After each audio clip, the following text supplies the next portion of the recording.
Por la señal de la Santa Cruz de nuestros enemigos, líbranos, Señor Dios nuestro, en el nombre del Padre, y del Hijo, y del Espíritu Santo. Amén. Señor mío y Dios mío, creo firmemente que estás aquí, que me ves, que me oyes. Te adoro con profunda reverencia. Te pido perdón de todos mis pecados y la gracia para hacer con fruto este rato de oración. Madre mía Inmaculada, San José mi Padre y Señor, Ángel de mi guarda, intercedan por mí.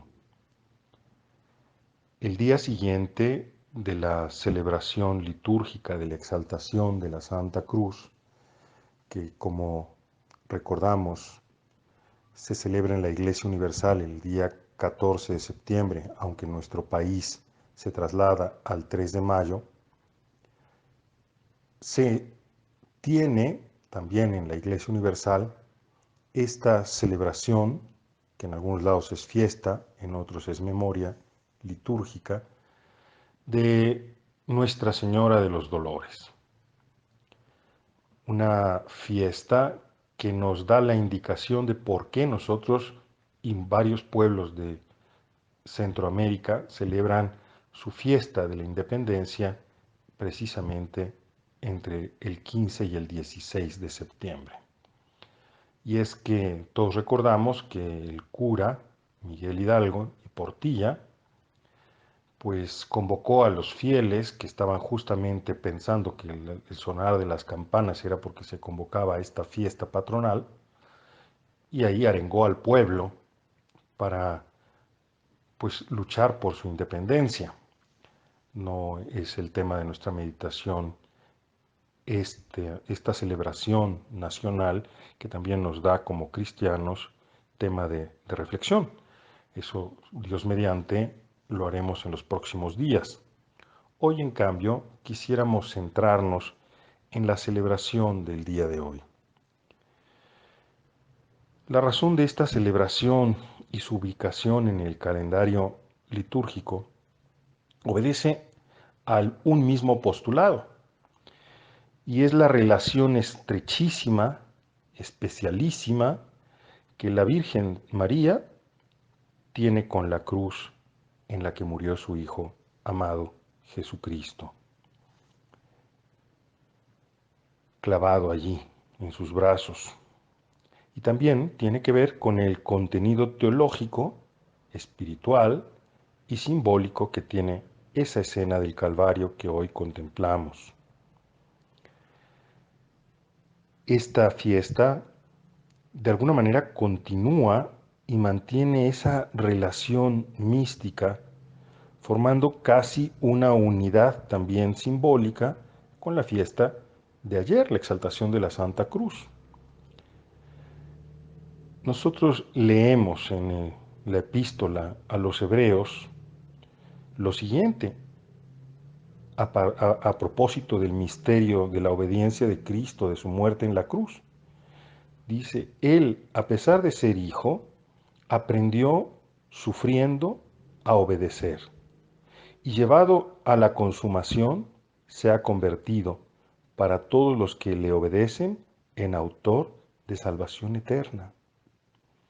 Cristo Jesús se sometió a una muerte tan dolorosa por obediencia al Padre, porque solamente a través de su carne entregada, de su carne traspasada, es que los seres humanos que somos de carne, compuestos de carne y espíritu, que somos esa unidad sustancial de carne y espíritu, pues podíamos comprender ese amor infinito que Dios nos tiene.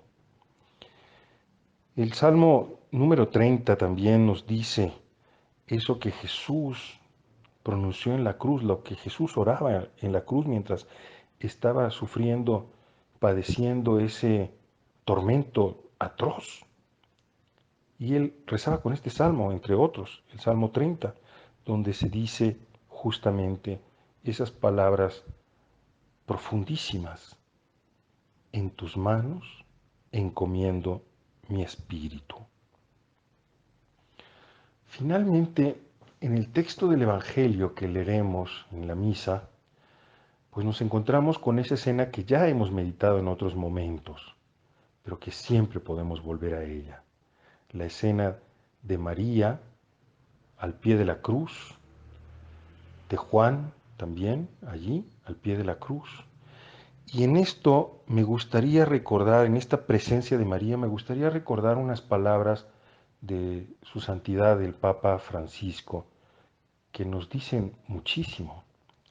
Dice el Papa, María reaparece precisamente en el momento crucial, cuando buena parte de los amigos se han disipado por motivo del miedo. Las madres no traicionan. Y en este instante, al pie de la cruz, ninguno de nosotros puede decir cuál haya sido la pasión más cruel, si la de un hombre inocente que muere en el patíbulo de la cruz, o la agonía de una madre que acompaña en los últimos instantes de la vida de su hijo. Nosotros sabemos que uno de los dolores más fuertes que una persona puede experimentar en la vida es justamente la pérdida de un hijo, la muerte de un hijo. Porque cuando mueren nuestros padres, desde luego que sufrimos, pero de alguna manera entendemos que es natural que el papá, la mamá fallezcan antes que los hijos. Y si tenemos la gracia de que nuestros padres mueran cuando ya han envejecido, pues aún más nos quedamos en paz porque pensamos que han vivido su vida. Cuando en cambio un hijo muere siendo joven, las madres, los padres, suelen vivir un dolor atroz, terrible.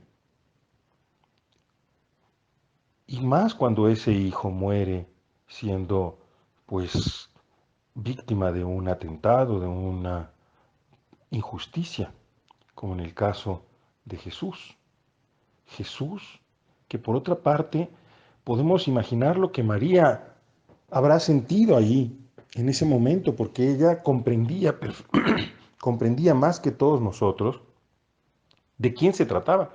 Ella sabía de su concepción virginal, ella había meditado y seguido a su hijo a lo largo de su ministerio, de su vida, y conservaba todo en su corazón y lo meditaba y lo rumiaba y él iba poco a poco también entendiendo este misterio de la salvación.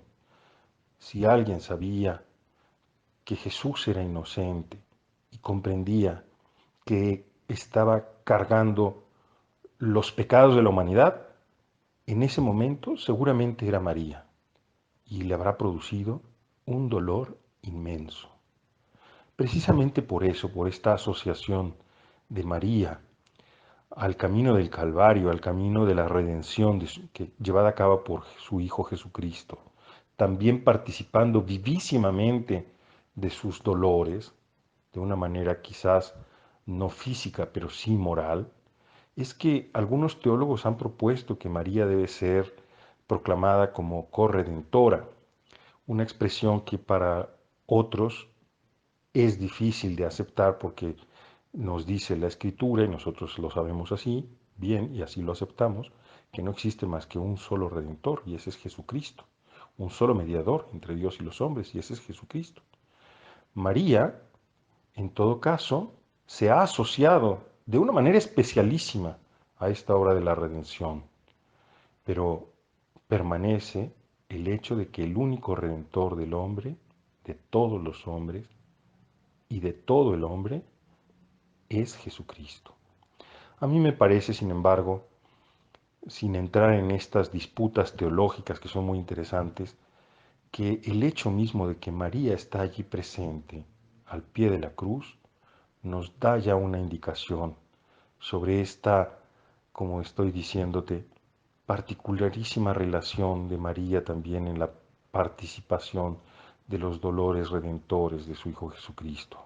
Y creo que no, mientras se entiendan bien las cosas, no hay problema en que reconozcamos que María estaba allí. Los evangelios son lacónicos, ¿sabes? No nos son, como, ¿cómo decirte? Como muy discretos, porque no nos dan muchos detalles de cómo estaba María allí. Pero dice Juan el apóstol que estuvo allí presente en ese momento, uno de los que no corrió, cuyo amor fue tan grande que fue capaz de vencer el miedo, Juan nos narra la presencia de María allí con una sola palabra. Dice, stabat, estaba. Ella estaba. No nos cuenta la reacción de María, si lloraba o no lloraba. Nada. Ni siquiera nos regala una pincelada para describir su dolor. Sobre esos detalles más bien se han aventurado los poetas, los pintores, con su imaginación, regalándonos imágenes que han entrado en la historia del arte y de la literatura. Pero los evangelios solo dicen que ella estaba. Y estar es una palabra que tiene un significado muy específico. Stabat, estaba de pie, estaba erguida, estaba, no digamos que con un estoicismo soportando el dolor, pero sí estaba no devastada, sino con la esperanza. Por eso María es la que espera en la resurrección del Señor, la que sostendrá a los apóstoles después de la muerte de Jesús, porque espera, confía en la palabra de Dios. Ella también es obediente al querer de Dios, estaba allí. Y nos enseña también a ti y a mí el modo como hemos de beber también nosotros cuando nos toque participar de la cruz redentora de Jesucristo, con dolores físicos o con dolores morales, espirituales. Hay que aprender a estar de pie junto a la cruz. Y no es fácil, por eso es que es bueno que nos entrenemos con pequeñas mortificaciones, por eso es bueno que nos entrenemos aprendiendo a hacer obras de penitencia, sin exagerar, sin tener un pensamiento negativo sobre nuestro cuerpo o espiritualidades un poco extrañas. Pero es bueno que también nosotros aprendamos a amar la mortificación, amar la penitencia, aún corporal. Ella estaba allí, en el peor momento, en el momento más cruel, y sufría con su hijo. María estaba, simplemente estaba allí. Ahí está de nuevo la joven mujer de Nazaret, ya quizás con los cabellos grises por el pasar de los años, todavía con un Dios que debe ser solo abrazado y con una vida que ha llegado al umbral de la oscuridad más intensa. María estaba en la oscuridad, estaba en esa oscuridad intensa, pero estaba, no se fue. María está allí, fielmente presente, cada vez que hay que tener una vela encendida en un lugar de bruma y de tinieblas. Por eso es que nosotros también podemos acercarnos a María cuando hay esos momentos de oscuridad y de tinieblas en nuestra vida. Y ella será siempre esa luz, esa lámpara encendida que nos permite seguir esperando. Ni siquiera ella conoce el destino de resurrección que su Hijo estaba abriendo para todos nosotros. Pero está allí por fidelidad al plan de Dios, por obediencia, desde a esa obediencia que dijo o que proclamó desde el primer instante, he aquí la esclava del Señor, hágase en mí según su palabra, pero también está allí a causa de su instinto de madre que simplemente sufre cada vez que hay un hijo que atraviesa una pasión. Los sufrimientos de las madres. Todos nosotros hemos conocido mujeres fuertes que han afrontado muchos sufrimientos de los hijos. Y por eso es bueno que también en este momento de oración pongamos pues especialmente en las manos del Señor a esas mujeres que sufren cada día por, por sus hijos. Para terminar este momento de oración quiero leerte una hermosísima poesía que es también una oración. María, necesitamos comulgar contigo en la más excelsa serenidad, con la que criatura alguna ha vivido el dolor más desgarrador, el dolor del alma, el dolor de una madre a los pies de su hijo en la cruz. Necesitamos comulgar contigo en ese saber estar, en ese saber perder, en ese saber creer. Necesitamos comulgar contigo en ese saber amar al hijo moribundo y al nuevo hijo significado en Juan, en la persona de todos tus hijos, nuestros hermanos, y sobre todo de los que por una u otra razón más se parecen a tu Hijo en la cruz. Te doy gracias, Dios mío, por los buenos propósitos, afectos, inspiraciones que me has comunicado en esta meditación. Te pido ayuda para ponerlos en práctica. Madre mía Inmaculada, San José, mi Padre y Señor, Ángel de mi guarda, intercedan por mí.